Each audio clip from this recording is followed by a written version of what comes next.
혼인 파탄의 중요한 이유입니다. 며느리와 시어머니와의 갈등 자체가 아닙니다. 이 갈등 자체에서 비롯된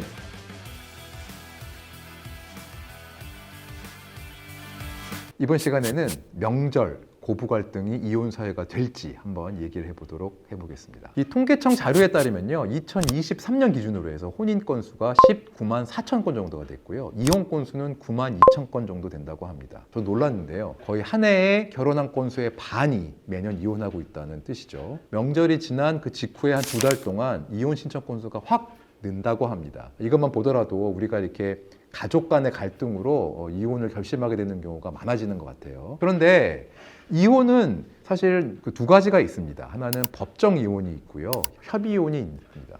이 협의 이혼은 당사자 간의 협의가 되면 이혼이 되기 때문에 그건 뭐 크게 문제될 것이 없는데, 이혼 협의가 안 되는 경우에 법정 사유에 따라서 이혼을 신청하는 것이 고부 간의 갈등을 이유로 가능한지 한번 이야기해 보고자 합니다. 우리 민법에 보면은요, 재판상 이혼 사유에 대해서는 딱 명확하게 규정을 하고 있습니다. 배우자의 부정한 행위가 있다든지, 배우자가 악의로 다른 일방을 유기, 버리고 간다든지 이런 경우를 말하고 있고요. 이렇게 고부 간의 갈등으로 인해서 이혼 사유가 된다고 볼 만한 조항은 배우자의 직계 존속, 즉 시부모님, 시어머니가 심히 부당한 대우를 한 경우, 또는 이런 것들로 인해서 혼인을 계속하기가 어려운 중대한 사유가 되어버린 경우에 한해서 법정 이혼 사유로 인정하고 있습니다. 자, 여기 그 법의 제4호에서 말하는 부당한 대우라고 하면 폭행을 한다거나 가혹행위를 하게 한다거나 하는 그런 행위를 말하는 것이요, 사실 인정되는 경우는 드물고요.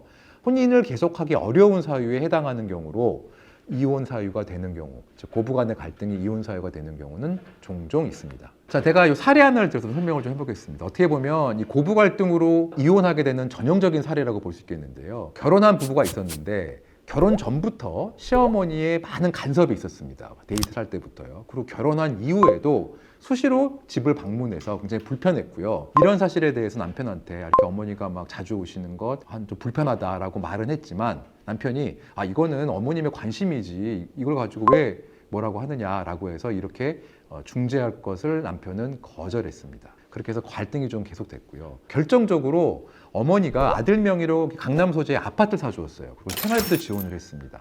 그러면서 어머님의 영향력이 커지니까 부부관계에 더 많은 간섭을 하시게 되면서 이 부부간의 갈등이 더 심해졌죠. 그리고 결정적으로 시어머니가 아들한테 내가 사준 집을 세준 다음에 우리 집으로 들어올 것을 제안을 한 거예요. 당연히 부인은 반대를 했는데도요, 아들은 어머니 집으로 들어가자 그래서 어머니 집으로 들어가 버립니다. 그리고 며느리는 이거에 반발해서 이제 가출을 했던 그런 사안이고요. 그 직후에 아들은 자신 명의로 되는 아파트를 팔아버리고 그 대금을 엄마한테 맡겼습니다. 그러자 며느리는 이혼 절차를 진행하게 된 그런 사안이었습니다. 이 사례에서 남편은 자기는 이혼하는 걸 동의 못하겠다, 앞으로도 계속 잘 살아보고 싶다라고 얘기를 했고요. 부인은 이혼을 해달라라고 법정 이혼으로서 이혼 청구를 했습니다. 자, 법원은 이렇게 판단했습니다. 이렇게 며느리가 가출한 것은 며느리의 잘못도 있지만 남편이 부인의 중재 요청을 무시하고 어머니 편만 일방적으로 들은 것은 부부간의 신뢰를 깨는 행동이라는 취지로 판결을 했고요. 아주 굉장히 중요하게 본 게 부부 생활의 터전이라고 볼 수 있는 아파트를 부인의 동의를 받지 않고, 물론 그 아파트가 남편 명의로 되어 있다고 하더라도 그거를 팔아버린 것 자체가 굉장히 부부의 간의 신뢰관계를 근본적으로 해하는 것이다 라고 판단을 하면서 부인의 이혼 청구를 인용했습니다. 사실 이 부인의 이혼 청구를 인용할지에 대해서는 굉장히 법리적으로 다툼도 있었고요. 1, 2심 판단이 좀 달랐던 것 같습니다. 하지만 결국에는 이혼 청구를 받아들인 그런 사안이 되겠습니다. 판례에서 보듯이 사실 중요한 것은 부부관계가 깨지는 것은 며느리와 시어머니와의 갈등 자체가 아닙니다. 이 갈등 자체에서 비롯된 남편과의 갈등이 실질적으로 혼인 파탄의 중요한 이유입니다. 즉 판례 같은 경우는요, 그 아들이 또는 그 배우자, 상대가 고부간의 갈등을 얼마나 중재하고자 했는지 그 중재 노력에 대해서 많이 판단을 합니다. 고부간의 갈등으로 인한 이런 이혼 케이스들을 보면서 제가 문득 생각나는 말이 있었는데요, 바로 법륜 스님이 하신 말씀입니다. 엄마와 부인 사이에서 왔다 갔다 하면서 고민하고 있는 남편에 대한 얘기인데요, 이런 남편에 대해서 이렇게 말씀하셨어요. 이렇게 남자가 이런 경우에는 이중 멤버십을 고민하는 거다. 과거 클럽으로부터 탈퇴를 했으면 현재 클럽에 충실해야 된다. 어머니께는 감사 인사를 전하고 새로운 멤버십에 충실하는 것이 맞다.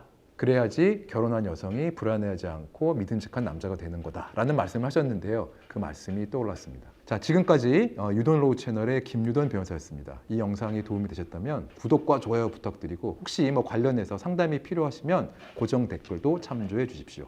감사합니다.